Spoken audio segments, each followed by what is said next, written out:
Welcome back to the podcast. Got Harrison Gottschling on here. This has got to be like number 5 or 6 or 7, isn't it? I think so.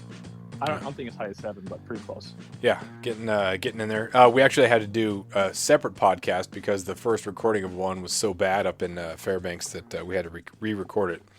And then also another one was so bad that I had to buy new gear. So you've been instrumental in this here podcast and its development. I'm the mediocre Alaskan cannon fodder. Yeah, perfect. I just if I need someone to talk to, I'll talk about Harrison. He's always got cool stuff on the line up there in Fairbanks. So yeah, appreciate your availability for sure. Yeah, thanks. So you were just on a black bear hunt, and I've been talking about black bear hunts here in Southeast, and the program is kind of find that tidal flat. You're looking for stuff that's eating grass, mussels, clams, things like that. But the interior program has got to be much different. So you went to a spot where Steve shot one last year. Is that right? Yeah. And what type of terrain are you looking for? Like, what's the interior Alaska program at this point?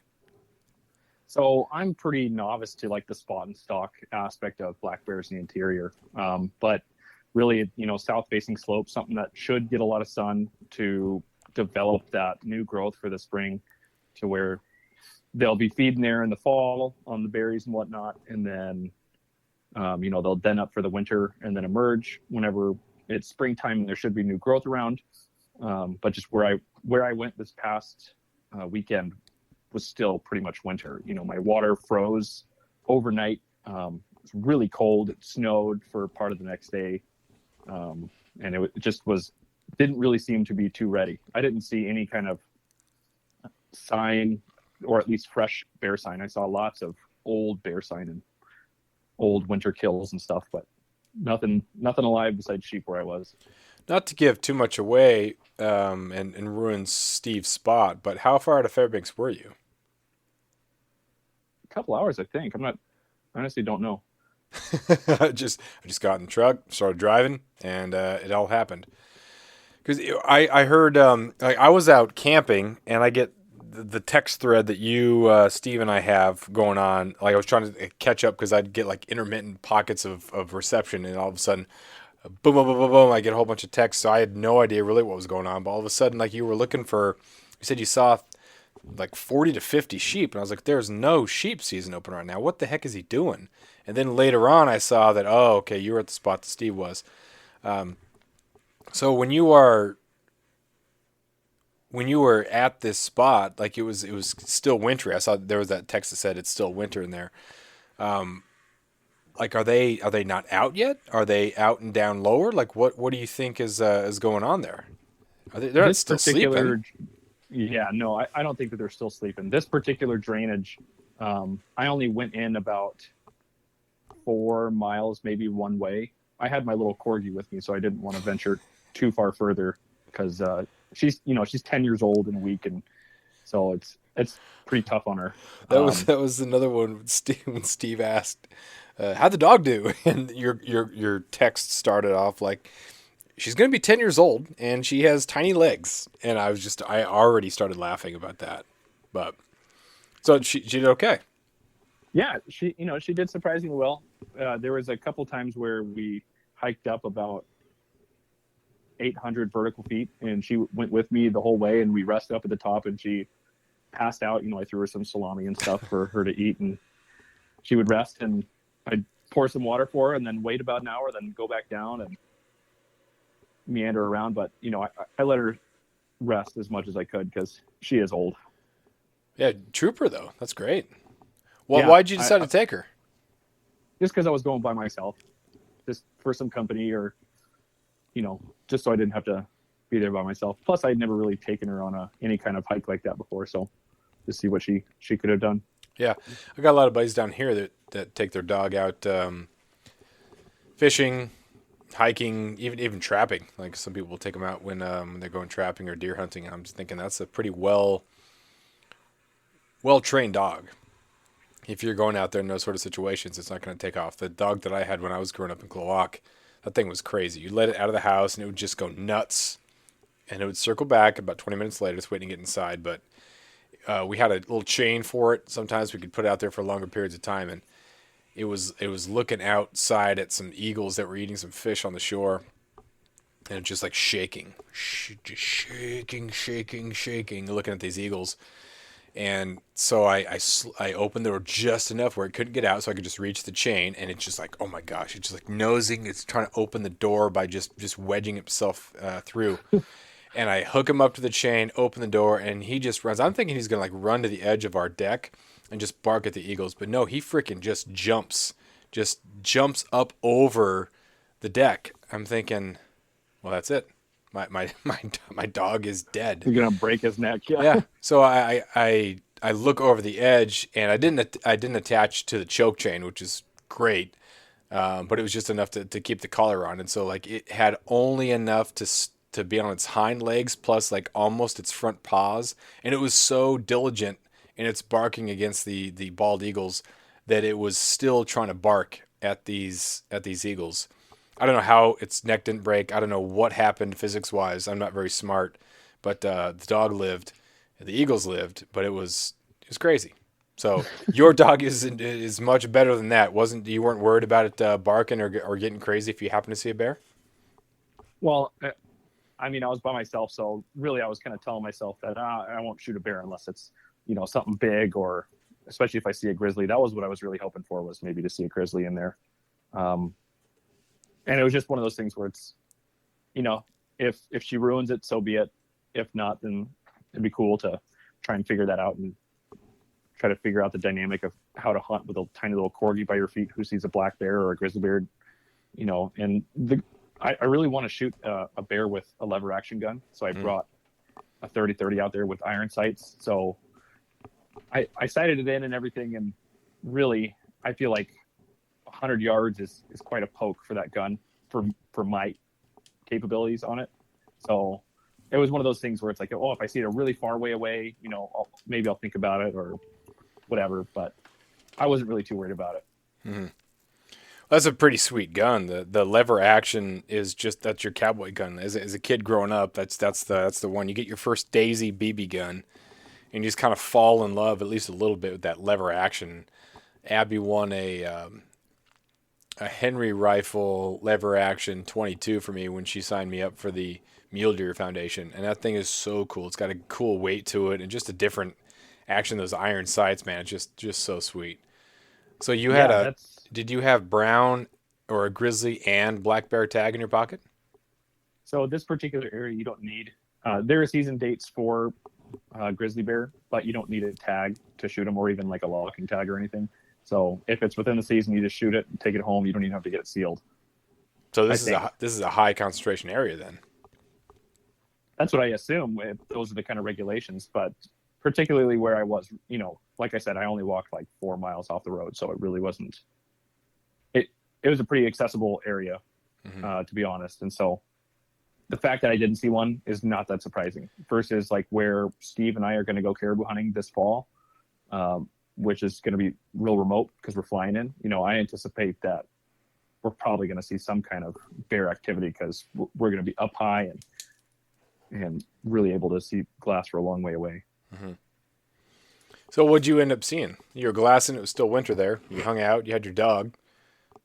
Whenever Steve and I went in there I think it was September 19th and 20th. So like the last 2 days of sheep season and moose season for that area, we saw quite a few sheep. And when I went in there this spring, they were literally in exactly the same place that they were last September. Except this time they had babies, and these babies were just dropped, or at least seemed like they were just dropped. They were tiny, tiny little things, man. Those are so cool. So cool. You saw so many of them. What were you using for optics? Were you like glassing from afar with a spotting scope, or were these just easily reachable with binos? I just brought them. I just brought my binoculars with me. I didn't want to, be bringing in like a 70-pound pack with rifle, spotting scope, handgun, dog. Yeah, dog food, extra water, all that stuff. I didn't want to bring all that crap, so I just brought binoculars and everything. You can't really tell.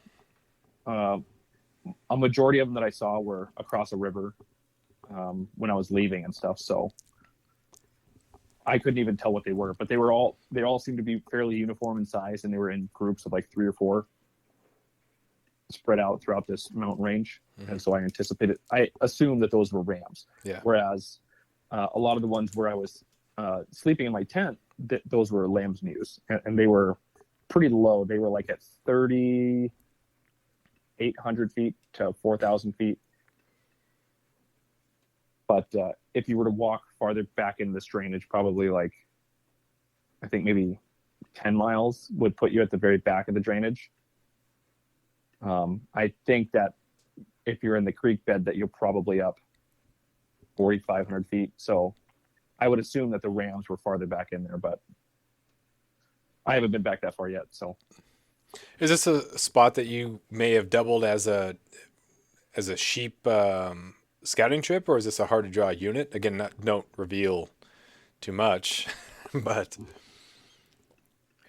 yeah, it is a draw unit for sheep. So is this one of the ones you told me to put in for? You didn't. No, actually, I kind of ignored your advice. You told me, no, you actually just found out what I put in for. And you're like, oh, that's a weird spot to put in for. We put in for here. But it was one of those situations where I was not, I couldn't really make that sort of expense happen to fly into one of those spots anyway. I need to find like a good over the counter type program and then walk in. So I'm just going to need the like time to do it. But so this is a draw. No good. Hey, text me real quick. Which one it is so I can be looking to Onyx while we're talking. okay. Can you text and talk at the same time? Sure, yeah, I can do that. Good. No, but I mean, there are so many places that you can go that just take time, that aren't a draw. Mm-hmm. So and all it does is really take time. Like my only successful sheep hunt, was like a 6 or 7 day thing, and we walked like 60 miles. And so it's, you really got to put in the boot leather. Yeah, and that's just so much better, I think, than I don't know if better. Actually, that's probably the wrong word. But flying in would be sweet to get in the cub, and then just doing that whole thing. That would be a lot of fun to do as an experience, and then to hike in. That's a whole other thing. That's sweet. So looking at your text here. Okay, that's great. Yeah, that was kind of on my radar, but yeah. But yeah, I mean, there's just, it's one of those things where there is just so much there's so many opportunities around the state that, and all it does is just take time. And, you think like you're this big badass and you go and hike for like 5 or 6 days in one direction or whatever, and then have to hike that way out. But then you look at it on a map when you're done, and you like try and track it out, and you're like, I didn't go anywhere. Yeah. Like I barely touched the surface, and there is so much country, and like around every nook and cranny, you can see other animals and stuff. Yeah, I was talking with Zach, the guy that got me hooked up with Waypoint, and I was just kind of superimposing Alaska on the rest of the country. And there's a lot of people who don't really know. They know that Alaska is big, but they don't know that it's like Southeast Alaska, where I am, is Fairbanks, or is Florida, and then Fairbanks is Missouri, or Iowa or something like that. Just that huge. And then the Aleutian chain goes all the way to California. Like people don't understand that it's that big. Like Texas is big, and this is 2.5 times bigger than Texas. So just the amount of expanse when you get to the interior, when you don't have many roads, it's not a matter of taking this spur until this spur until this spur until this spur until this spur until this spur. There's no spurs.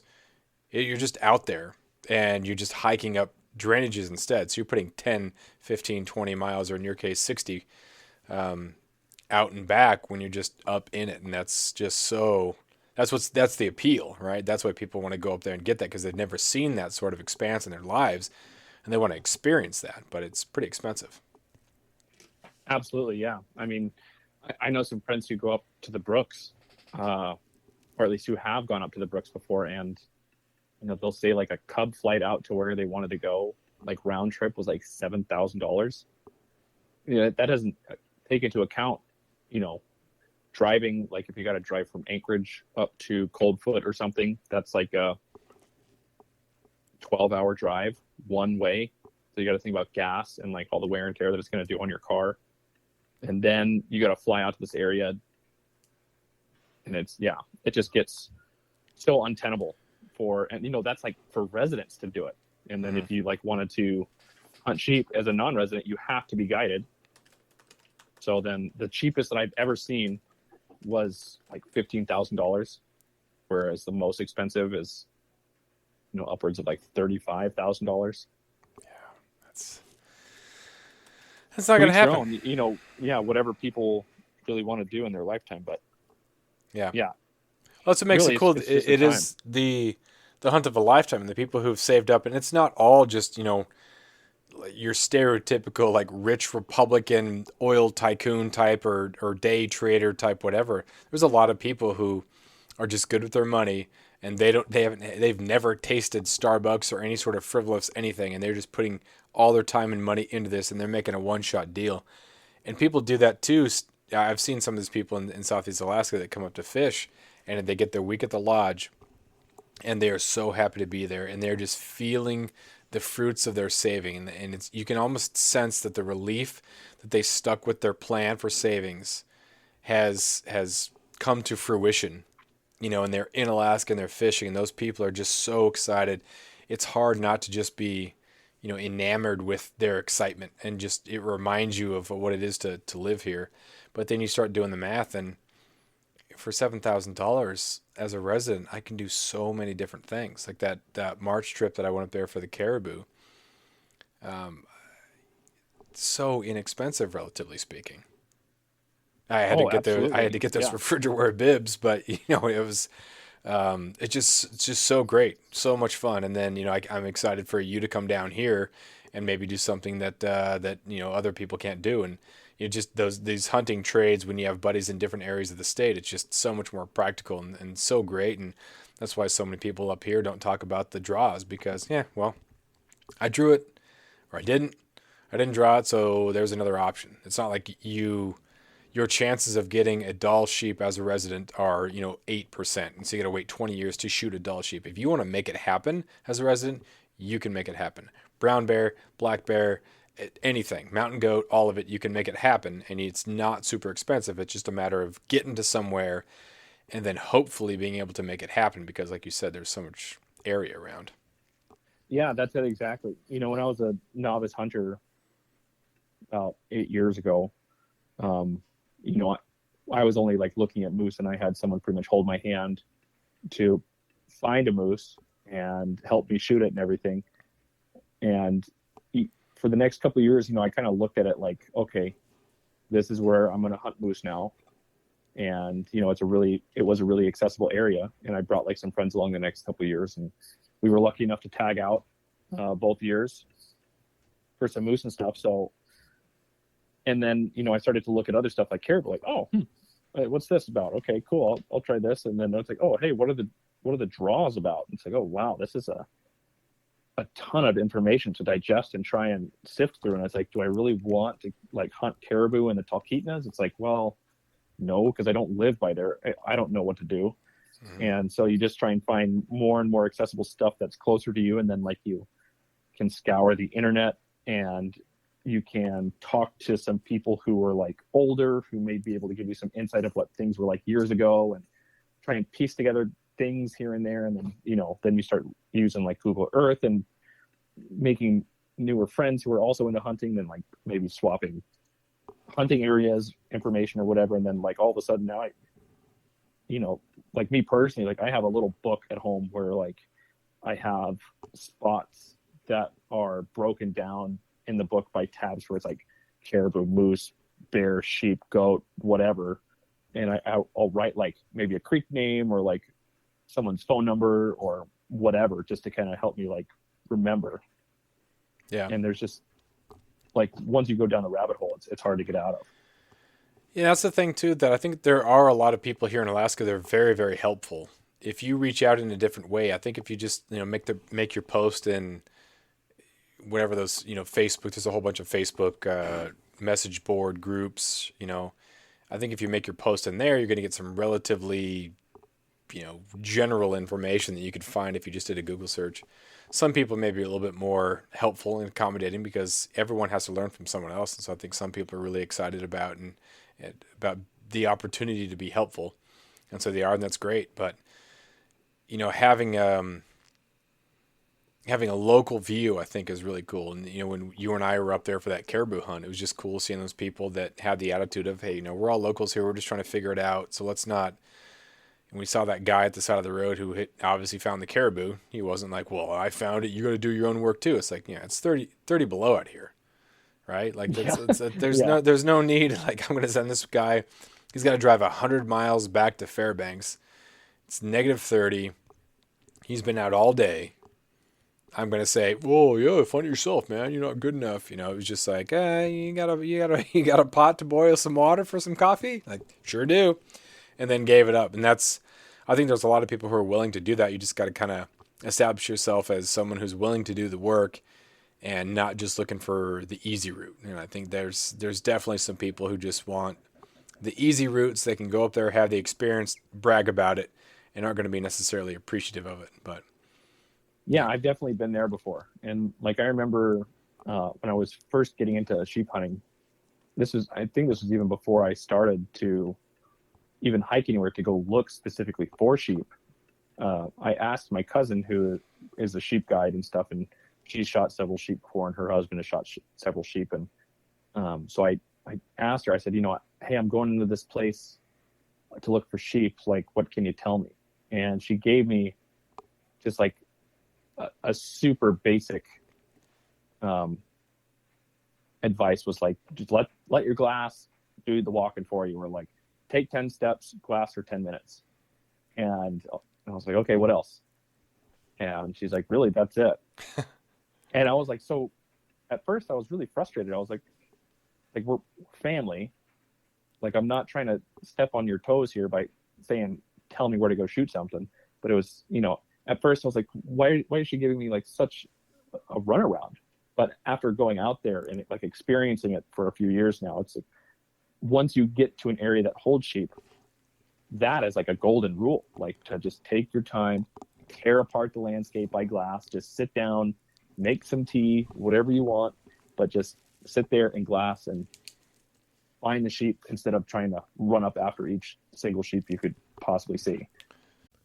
After years of fine print contracts and getting ripped off by big wireless providers, if we've learned anything, it's that there's always a catch. So when I first heard that Mint Mobile offers premium wireless starting at just $15 a month, I thought, what's the catch? But after talking to them and using their service, it all made sense. There isn't one. Mint Mobile's secret sauce is that they're the first company to sell wireless service online only. They cut out the cost of retail stores and pass those sweet savings directly to you. For anyone who hates their phone bill, Mint Mobile offers premium wireless for just $15 a month. I was hesitant about having to get a new phone and a new phone number, but with Mint, you can use your own phone with any Mint Mobile plan and keep your same phone and your same phone number along with all of your existing contacts. Mint Mobile gives you the best rate whether you're buying for one or for a family, and at Mint, families start at 2 lines. All plans come with unlimited talk and text plus high-speed data delivered on the nation's largest 5G network. Switch to Mint Mobile and get premium wireless service starting at just $15 a month. To get your new wireless plan for just $15 a month and to get the plans shipped to your door for free, go to mintmobile.com/waypoint. That is mintmobile.com/waypoint. Cut your wireless bill to $15 a month at mintmobile.com/waypoint. I think there is a bit of a myth that comes with, if you throw enough money at a hunt, it'll work out. Or if you have the right information. Well, I know that they're on this mountain. Well, they might be. Like, they don't have to be. They're not contractually obligated as animals to be on this hill that someone recommended you go to. It's any information that you get. It could be good, but it really depends on, whether or not the animals are still there. You're still dealing with wild animals in a space that's so vast, like we've said 7 or 8 times at this point. But I think a lot of people do think that okay, I got the intel, I'm going to go there, it's going to be easy. But it's not. Like, there's really no replacement. Like you said, you got a glass. Like, you still got to go there and do the work. Just because you have good intel doesn't mean that that's a shortcut. You don't have to do the work. Sometimes the stars might align, and so things work out well. But still, like, that was more luck possibly than it was the fact that it is that easy if you know exactly where to go. Yeah, that's it exactly. Like with the 40-mile caribou herd in the fall time this past year, I went there with my buddy and his girlfriend, and there was like thousands of people staked out there like an entire week before the season opened, and everyone was like ripping around on their ATVs and their side by sides and stuff, like pushing these animals out into absolute no man's land. And it's like that same thing where it's like, yeah, on any kind of a normal day, if there weren't people here, caribou would be here. But now there's thousands of people waiting in anticipation to just lay the hammer on them on August 10th, and then all of a sudden they're all gone. And so it's like, well, that's frustrating. Like, time to turn around and just go home because you're just pissed in the wind at that point. Yeah, that was when I was looking at the numbers of that herd. You think 80,000. You're like, oh, dude, this is gonna be slam dunk. But then the amount of space that's there is, it's crazy. 100 miles out of town. Like when you said that we're going to be going up here, and I thought, okay, a short drive out of town, because town is still within that same unit. You drive 100 miles in some other states, like you're out of that unit. You might even gone across a unit to another unit. So the fact that you're still in the same unit 100 miles away, oh wow, that's something else. So that was just that was. And then being able to do 70 miles on the snow machines within that same unit and not find anything until on the way home, guys got one on the sled, and then there you go. Boom. Yeah, that's it. Exactly. It was fun. I feel like you need to answer my last. Okay, you didn't answer my last. Oh, dude, what? It's funny. It's like there should be a Patreon page. So if you want to get access to the text messages that happen during the podcast, you have to pay like money for the Patreon. But that's jacked up that you sent the GPS coordinates. Who does that? Most normal people would send like an Onyx pin for the exact location. You sent the GPS coordinates. That's I don't good. have Onyx. Oh, I know that's good because you're old school. You probably were looking up on like an actual map, a printout map, which I really like the idea. No, dude, it's just Google Maps, man. Why do you like, hang on, let me bust out my map Rolodex. Excuse me. No, but I think this is a good thing too, because a lot of people rely on technology. And I was talking with a buddy who works with search and rescue down in Wyoming, and they say that most people get lost now rather than like go down to find a road that will then lead to another road that will lead to another road that will eventually lead to a community. People are hiking up to elevation to try to get cell phone service. So their survival instinct is so like twisted. They have to kind of plan for that. So if this person was last seen here, or we find their vehicle here, the obvious thing is not for them to then hike down the road to try to find a town or people. It's for them to hike up to try to get a cell phone signal, which is crazy. So you take printed out maps into the field with you. So talk to me about where you get your printed maps, how big are they, and then what do they tell you that either a phone wouldn't or that you don't trust, or why do you go with the printed maps?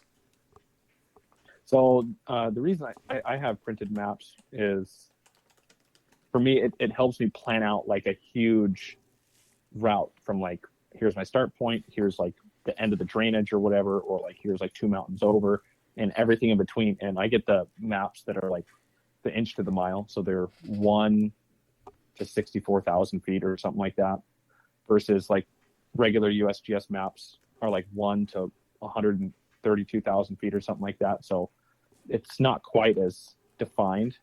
And so if you get like the inch to the mile maps, you can really figure out like the contour lines of the mountains that you're in and everything, to really be able to see like, oh, I can look up this bowl, but it kind of turns to the left. What does it look like up to the left? Well, I can look at that physical map and see it's like, oh, it's sheer cliffs. I'm not going to mess with that or whatever. But I have one of those Garmin InReach Explorers, and the map feature on that is isn't really that good. It can kind of tell me where I am, or it'll obviously tell me where I am because it's GPS. But then I can relate that exactly to the paper map and see, oh, I'm right here. If I keep going up this way, I'll go to where I plan on going, versus if I'm just looking at the GPS, it's like, okay, I got to zoom out, then scroll up, then zoom over, and I can't really see the bigger picture. Mm-hmm. Yeah. And so where it's really helped me in the past is whenever I've been really high up on a mountain, and me and Steve were socked in and we couldn't see anything. It was just fog. So we were like, I think we're here. So it's like, we looked at the GPS. It's like, well, we're like way off from where we thought we were, but let's look at the paper map and say, okay, we just need to keep going up this way or whatever, and figure it out from there. Mm-hmm. What's the difference between what you expect on one of those printed out maps and what you actually see? Down here, it's super forested. So when you look at forests, you might not be able to get through these areas, and it can hide cliffs and things like that. So as far as surprises go, what are the differences between a printed out map and then what you might be able to do if you're following an OnX? Dude, paper maps give you so much confidence. You're like, I think I'm going to go up this mountain, then over here, then I'm going to ridge walk here, and blah, blah, blah. And then you get there, you're like, what the hell? I did not realize that these little stupid lines mean that it's going to be so much pain to walk up this thing with a huge backpack. And so, at first I was real headstrong about like, oh yeah, these lines here, these contour lines, they're not that close to each other, so I could definitely do this. And then you get there and you're like, this is maddening. Like, I don't know why I would put myself here in this situation. Now I got to get down or figure out a way up and over, So it's like, well, we're up this part. We can't go back down the same spot. So it's like, let's figure it out and try and find another way down or back or whatever. And I never answered your question. In Fairbanks here, they're up at the university. There used to be a map office where you could go in, and they had a giant flip book where it would show you different areas of the whole state. And then you could be like, I want to go to, Fairbanks A2. And then it'll show you like a little cutout of that map, and you can get them in different, how blown up and how detailed they are. But you can also just buy them online. They're called USGS maps. Yeah, I definitely do like those, and I think there's, even with Google Earth, like even if I had a Google Earth and I looked at my OnX and I was scouting on OnX, and those contour lines you look at, and if you have, there's no telling exactly what it looks like in between those lines. So while it might look like it's not very steep in certain areas, especially if it's forested, it might make all of that drop in one small area. It doesn't mean that it's going to be equally spaced throughout the entire distance between the lines. You can have it make a dramatic shift, and all of a sudden you're cliffed out. So it's not that much, but you're not going to be able to get down, a 25-foot cliff. And so it looked like it was gradual, but then you get there and you look at it, and it's totally different. But yeah, I guess that's part of the adventure. Like, it's part of the fun, right? I guess. Yeah, you got to figure out what you're capable of, and if you're up somewhere and you're like, well, this is stupid, why the hell am I up here? Like, that's definitely happened several times before. So what's the next trip? You had a successful sheep scouting trip, and took the corgi up and had some fun there, saw some sheep, no bears. What's the next plan for you? So I got a buddy who has a bear bait just a couple hours out of town. And towards the middle of June and late June, he gets all his black bears run out of there. And it's just filled with grizzly bears. And he's been trying to get people to come up or rather to come out to his bear bait and to shoot one just to get him out of there. And so he's like, will you please come shoot one? So I was like, well, twist my arm. Okay. Nice. Well, those things just dominate the moose population. Some of the old boars down here just destroy the fawns as soon as they drop. Like, they'll just follow the does around, wait for them to drop, and just eat. And I can imagine. I don't know what the what the does feel like, the pregnant does feel like when they know that there's a bear like in the vicinity. If they sense the danger, and they're like, hey, stay in, don't come out now. Or if it's just like, yeah, I'm screwed. I'm gonna drop this thing and I'm gonna run. But So what I've heard before is that like it's I've read reports of like moose eating their placenta to try and eliminate the smell of blood and birth from the area, so that they can give their animal or their baby time to get stronger before they get overrun by a predator or something. So it's just instinctual chaos all the time, probably for them. Wow, crazy, absolutely crazy. Yeah, when I was out this past weekend, I saw a big pile of bones, and it was like a hip bone from a moose, and full front legs, full back legs, all the vertebra. There was no ribs or anything, or the head, but I also found like a really small femur from a calf, presumably. I imagine that it probably just a bear killed a pregnant moose and ate both of them. I'll send you a video after this. Did you that'll be in the Patreon section? Did you also, you said you sent a picture of a shed too? What's going on with that shed? Oh, just found a caribou shed when I was out there, which is pretty neat. Was it chewed on or something like that? It looked like some of the stuff was little. Yeah, honestly, that thing looked really weathered. It was like super chalky white and everything, so I anticipate that it was more than 1 or 2 seasons old. I know that porcupines and I've heard that like ground squirrels and other stuff, they chew on that for calcium. Yeah.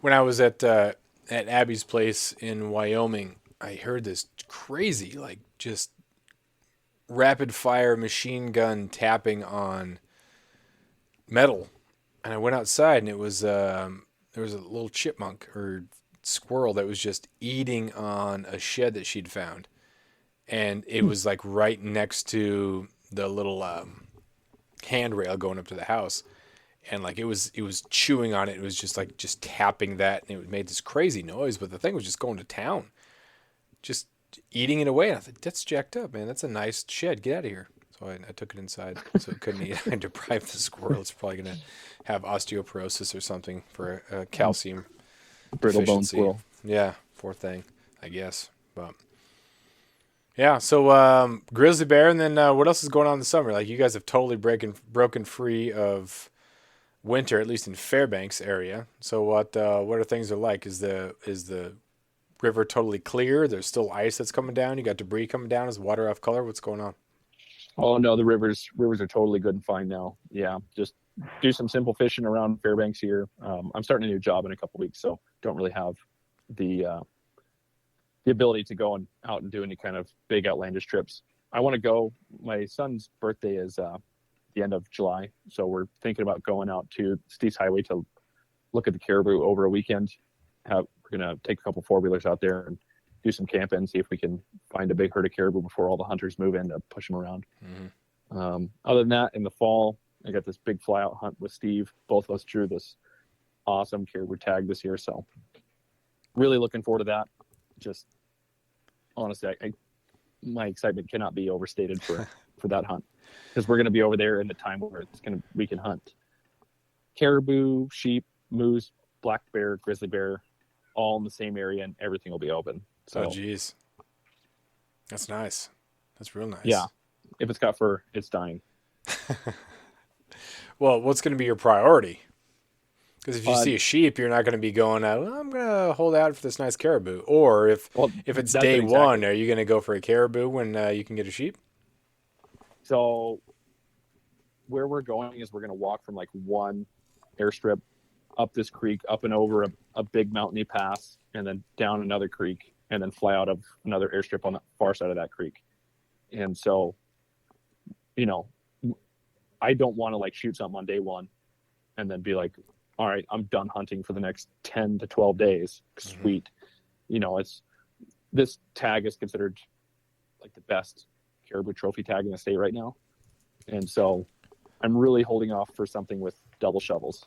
But you shot your first one, like that's a stinking nice caribou. Like, how much bigger are you looking at compared to what you shot when you were younger. I'm not looking at something that's that big, but I just want something with I want something with double shovels, because I've shot 6 or 7 caribou now, and most of them have been either meat bulls or some opportunistic cows or whatever, and so I really want something with double shovels. Like if it doesn't have that, then I'll shoot something on the last day or something, but I'm holding out.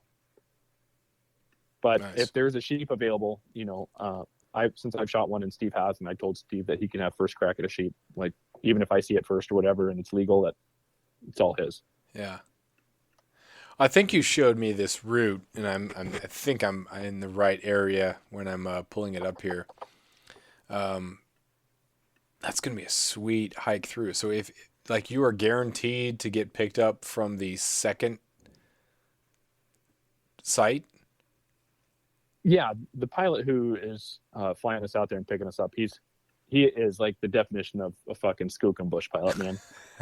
Where he picked up me and Patrick when I got sick last year on our sheep hunt. I couldn't believe it. It was unbelievable what he can do. And so I've already talked to him about where else he can land in between those 2 airstrips where it would be tenable, where it's like if we see like a 60-inch moose or something, huge, and we really think it's a good idea to shoot it, where can we be picked up along the riverbank? And he's like, yeah, we'll figure it out. Don't worry about it.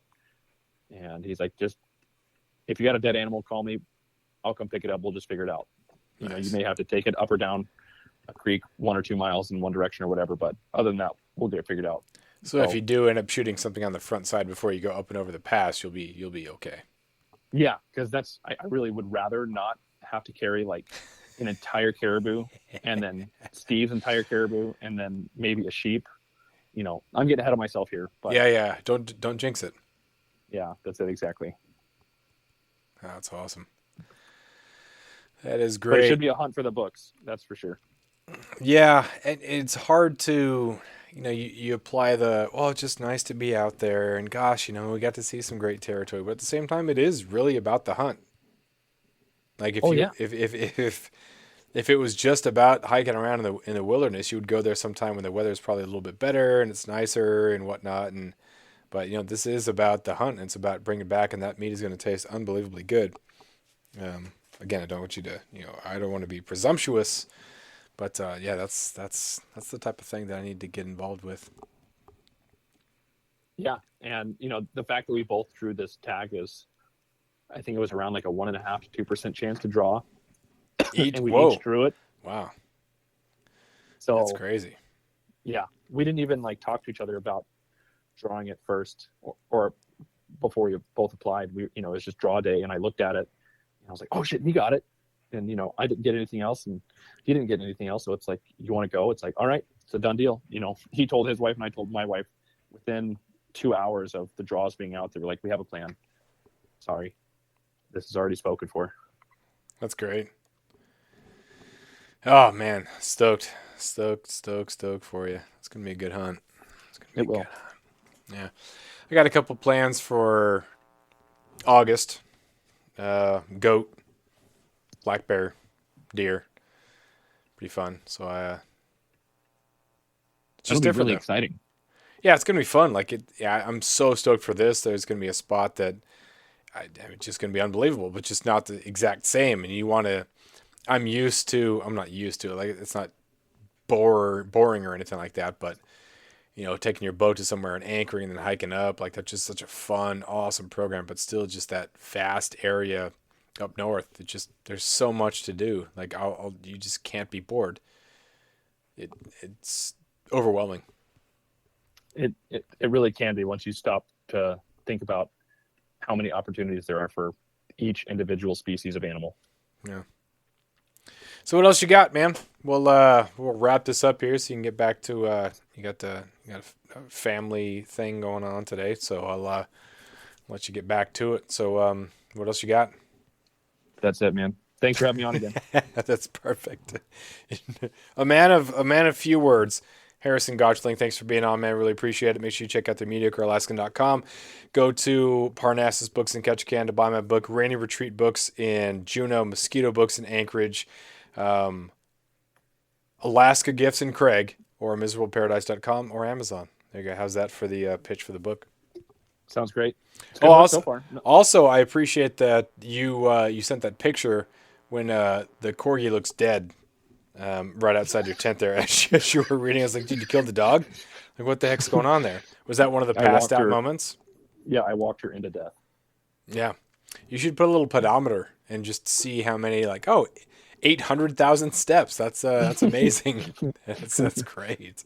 That's it. Yeah, that's good. Well, thanks again, man, for being on here. Really appreciate it, and we'll talk to you later. Take care, Jeff. See you.